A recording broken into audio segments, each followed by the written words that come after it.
everybody, and welcome to a brand new episode of the Story to Screen podcast, movie podcast where we review all different kinds of movies, new and old. I am your host, Chris, and joining me today for our big top 5 favorite episodes of 2016 is Ian Maphet. Hey, how's it going? It's going pretty good. How you doing? I'm doing quite well, actually. Have a wonderful sunny day outside on this Saturday morning on February 4th. So how are things been with you? Super crazy. Got a lot going on, but it's all pretty good. Yeah. So now, for some of the followers who don't know, you were just recently in the Bahamas. You went on a vacation. Oh yes. It was glorious. First cruise, first time to the Bahamas. I'll probably be going back eventually. Oh, man. So you got to... What kind of cruise line did you go on? It was Carnival. So it was a smaller ship, and the seas were a little rough at times, which I actually ended up thinking was kind of cool. So it was fantastic. At least as the cruise director said at one point, all you had to worry about was eating, sleeping, and pooping, and that was it. And did you watch Poseidon? Poseidon on the... No, that'd be crazy. Oh, man. You know what? I have only seen the Kurt Russell version. I've not seen, what was it, the Gene Hackman. I think it was the Gene Hackman in the original one. Which one have you seen? I haven't seen either one. Oh. When it comes to disaster films, if everyone else is watching it, I'll watch it, but I'm not going to go out of my way. Actually, I'm going to watch that one eventually very soon. And Towering Inferno, it seems like the 70s did these like big disaster movies, but with like an all-star cast. And the anticipation was like, who's going to die? Is Paul Newman going to die? Vivian Lee, whatever, or whoever's in those movies, Gene Hackman, whatever. Yeah. Anyway, folks, welcome to our top 5 favorite films of 2016, where Ian and I will unveil our lists of the favorite films the best films that made our list, what we thought were the best films, and that really impacted us and that we really, really liked this year. Do you have a coin with you, Ian? Do you want to do a toss-up and see who should go first? Or should we go alphabetically? Rock, paper, scissors. Okay, ready. Okay, hold on, ready. 1, 2, 3. Rock, paper, scissors. I'm just 1, 2, 3, go. Okay, 1. Okay, ready.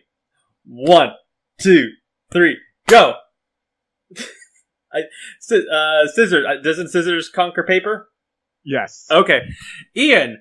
Okay, since you won the toss up. Why don't you go first and start off with your number 5? I have the feeling my top 5 is probably going to be a little controversial for some people, but it's hard to narrow down 5 favorite of anything for me, especially when it comes to movies, books, or music.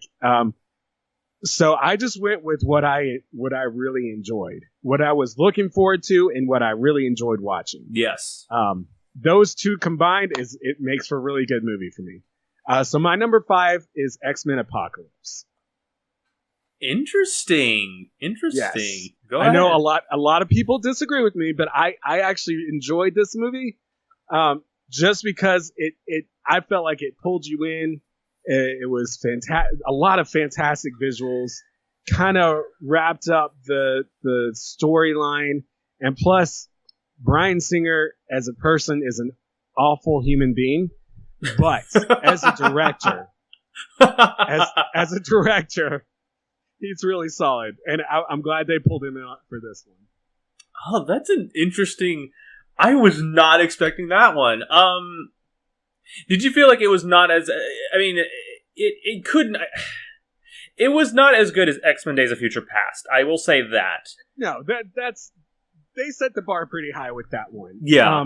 But, if we were comparing the two, Days of Future Past would definitely beat out Apocalypse. But, for the movies I saw in 2016, Apocalypse definitely ranked up there for me. Just because, it was an epic film, and I don't know. I guess it just went down to the absolute basics of a good superhero film. You have the bad guy and you have the good guys, and the good guys fight against the bad guy, and the good guys win. And there was some things that could have done better. Maybe a couple casting choices. Maybe some of the dialogue was a little iffy, but overall, okay, I enjoyed it. Okay. I will say this though. If I was to say completely get rid of one person, get rid of Olivia Munn's Cyclops, whatever that was. God, I hate that woman so much. She got awkward in parts.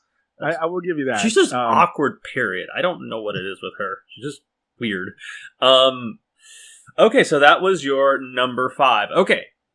My number 5 is Martin Scorsese's Silence.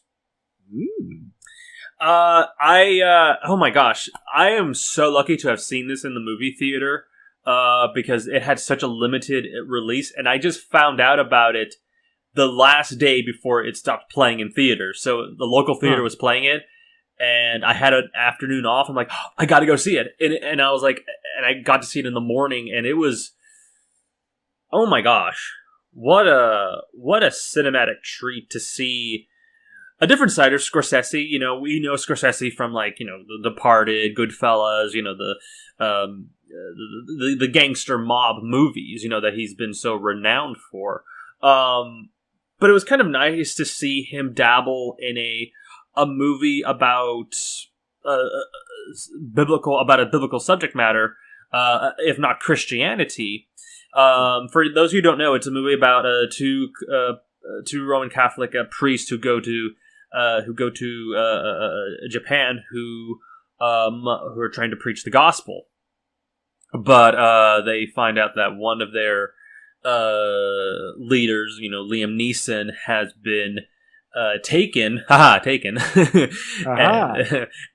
they're trying to search for him, and you kind of find out these really interesting things about the how Christianity was affecting the culture, Japan, and the farmers. They were, the sense of, the impact that the gospel was having, but yet at the same time, what the political climate, like the local leaders, and how they felt Christianity was impacting the negative results. And they bring up some interesting questions there, but one of the most profound things that I found about this movie was the ending.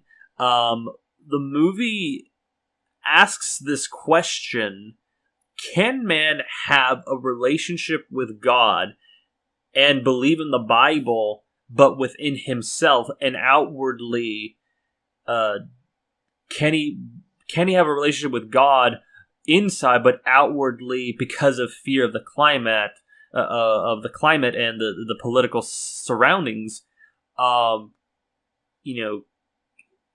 kind of act out or display a negative exterior towards the Bible, but inwardly can still have faith in God? It was a very interesting question that it asked, and it's a movie that's actually, I think of, like most of these other films, but mainly this one, that's the one that really stuck with me the most, and it was really profound.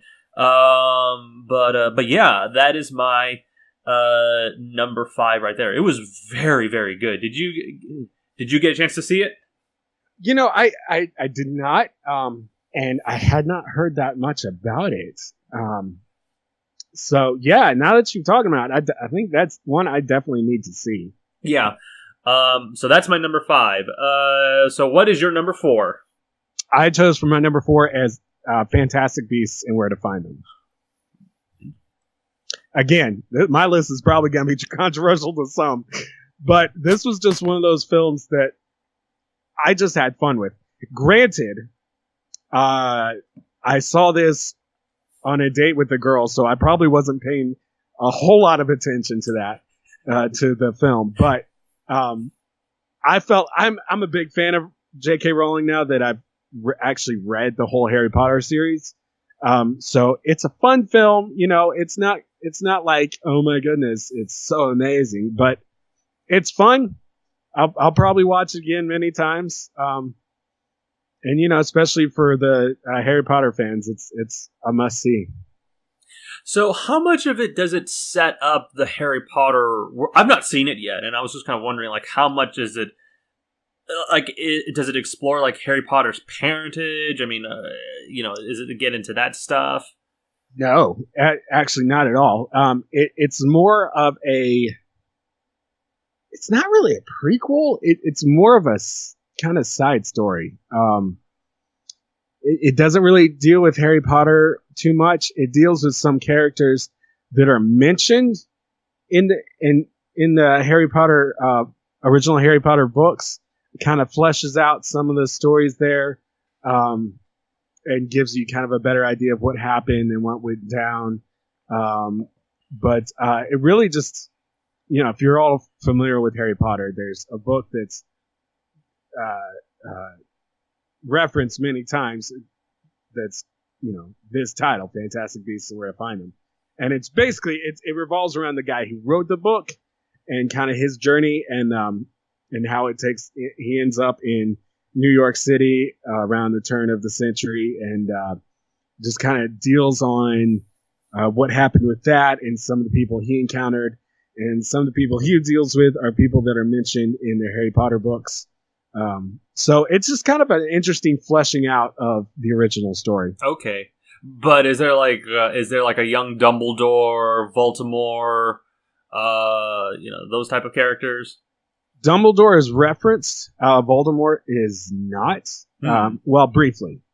But one Dumbledore's main rival when he was younger is one of the principal characters in this.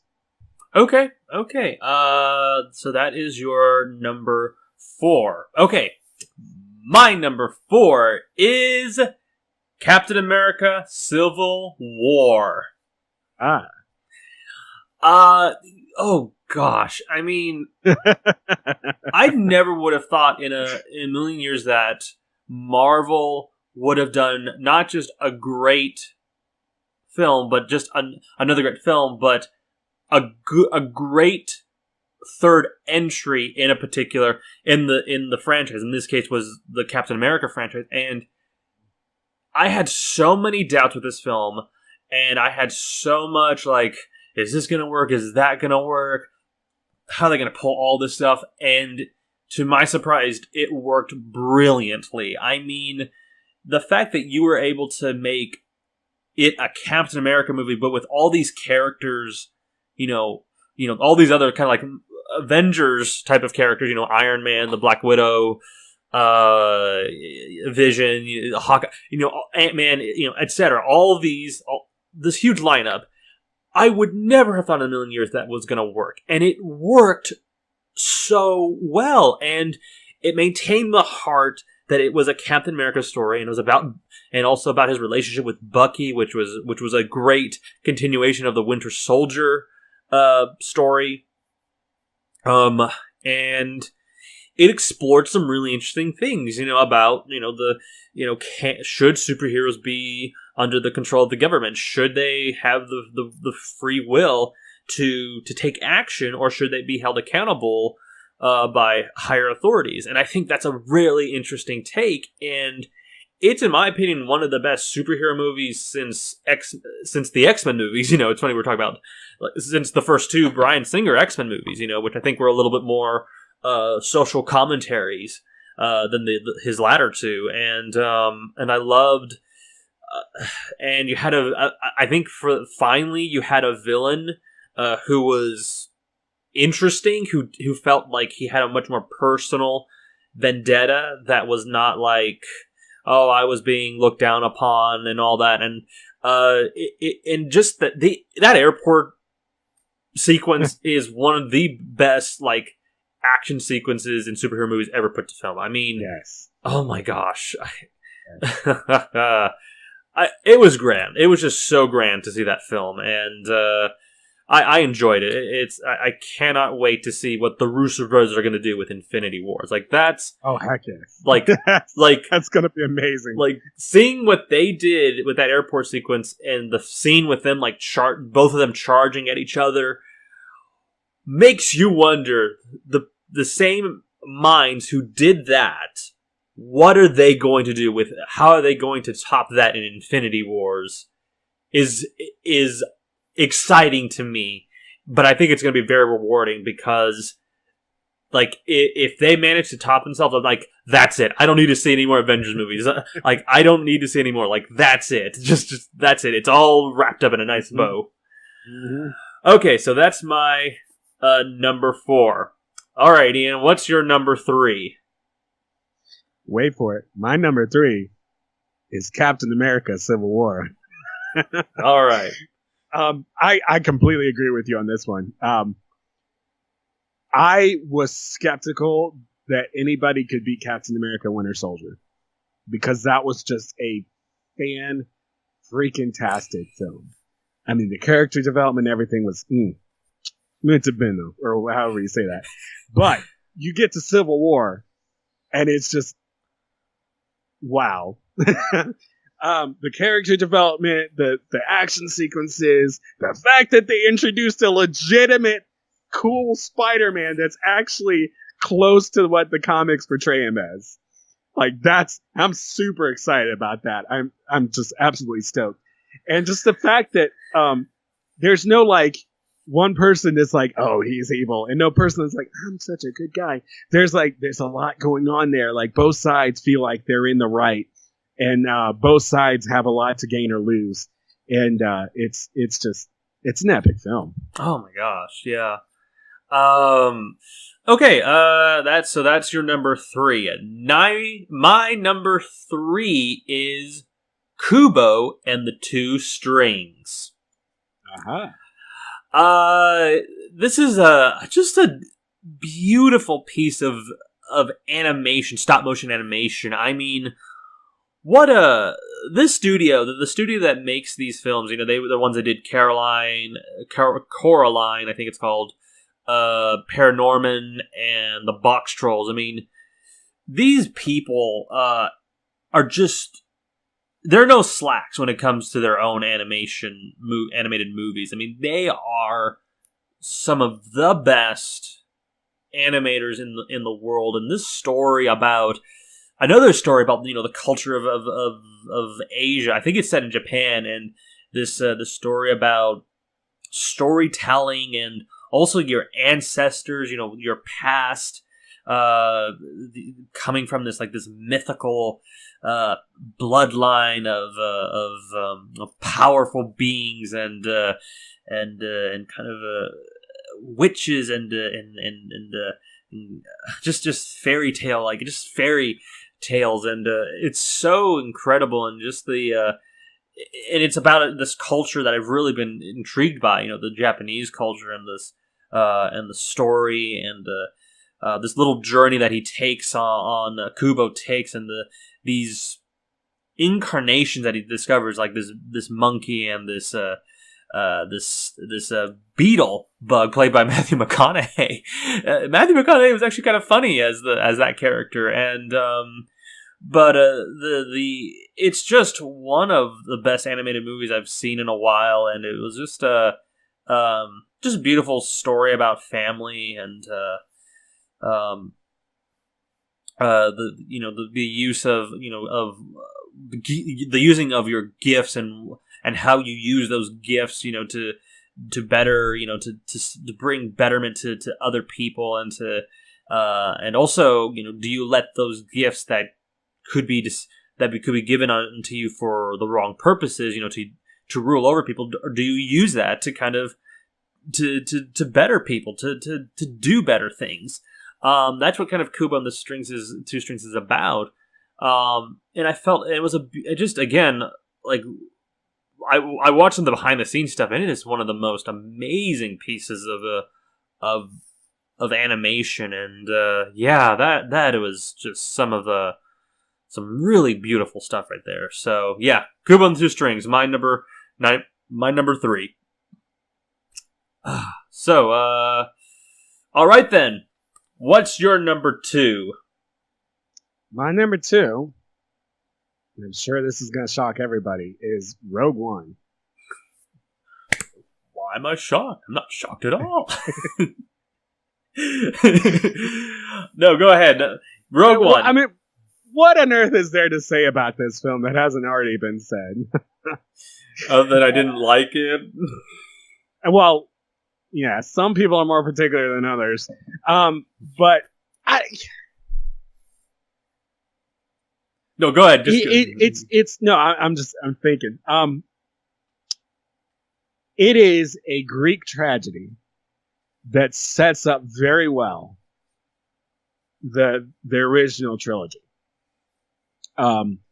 The storyline could be a little convoluted at times, but they kept it fairly simple the whole way through. And it was about trust, betrayal. Could they have fleshed a few things out a little bit better? Yes. Could they have maybe brought in a few more details? Probably. But overall, I enjoyed it. Mm-hmm. It was an epic film in the vein of the original Star Wars, and I think that's what everybody was looking for, and that's what was delivered. Okay.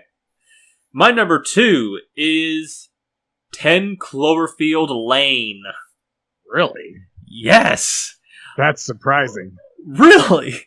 I've heard nothing good about that film. I've heard a lot of neutral things and some bad things. So I'm curious to hear what you have to say. Dude, it is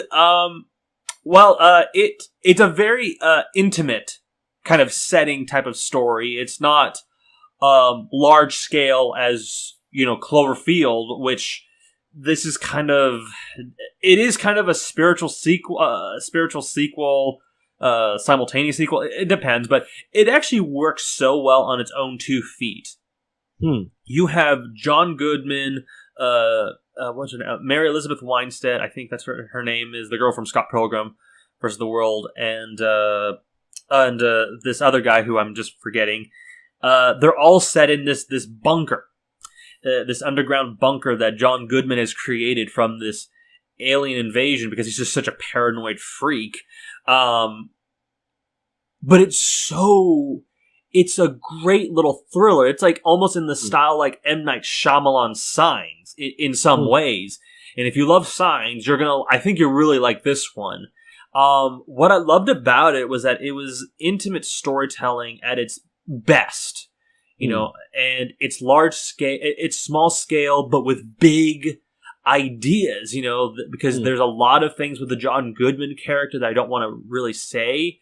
But it's, it's a thriller. It's set in this environment.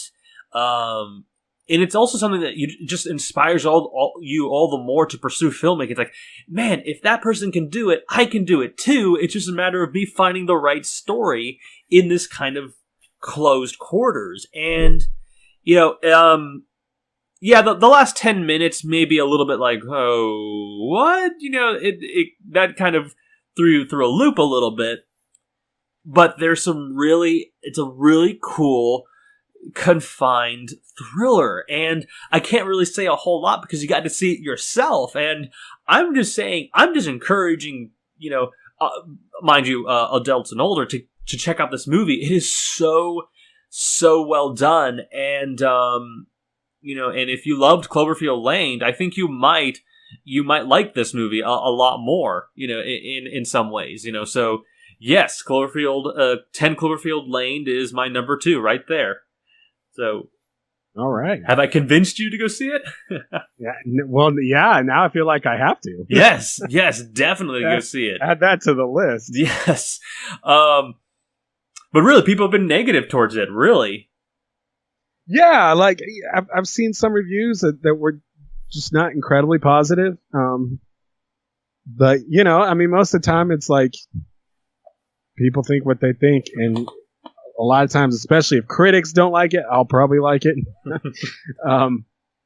But that's good to know that it's that deep. Like, a good thriller has to be set in a small space. Otherwise, it just doesn't work.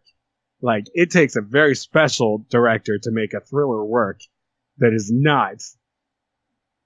doesn't use small spaces. So that's interesting. Yeah. And my number one for 2016 was Doctor Strange. Okay. I freaking love this film. There's not a lot of films that I walk into with minimal expectations and walk out feeling giddy about. This was definitely one of them. Everything about it was just epic. I mean, the acting was fantastic. You had some of the best acting talent on the planet in this film. The visuals were stunning. I cannot say enough about the visuals of Doctor Strange. The plot line was sometimes a little iffy, but overall I thought it was strong. It's building up and, kind of continuing to mold the Marvel universe and bring in a character that not many people are familiar with. And I'm looking forward to see what else they do with this. It's one of those films that is just stunning, but also, on a really deep level, like, really makes you think about, I mean, you start messing with time and travel and that kind of thing. And like, you can't just skim over that. Like, you gotta dig deep. And Doctor Strange does that without alienating the majority of its audience. Mm-hmm. Yeah. And my number one film of 2016 is La La Land. Oh, I just saw this movie the other day, and oh my gosh, what a delightful film. It was better than I was expecting. So much better. And the fact that, here's the thing with modern movie musicals, they come across as so cheesy and so out of place. This movie did not feel like that at all. You had, you've had really confident actors, like you have Emma Stone, who's so charming in this movie. Ryan Gosling, who is just another one of those guys who's just like, my gosh, the past couple of years with him have just been this wave of just critical success as an actor. And he pulls it off. I mean, he pulls off the dance. They both do. The dancing numbers, the musical numbers.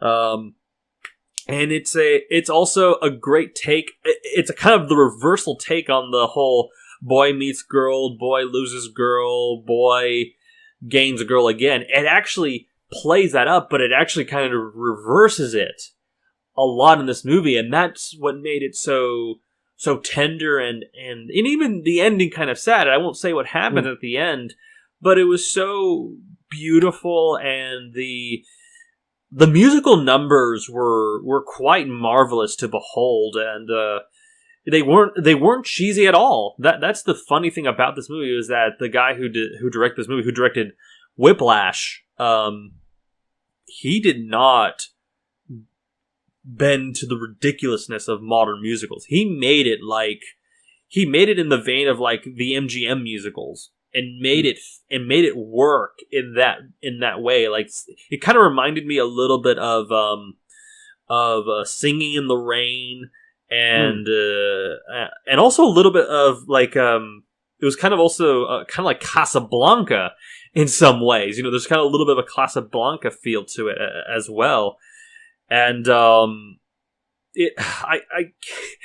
just can't say anything else about it, but it was just it just put a smile on my face, and I was having a bit of a rough day, and when I went to go see it, I was smiling, I was giggling, it was just such a beautiful little film, and I can't say anything else about it, man. It was really that good.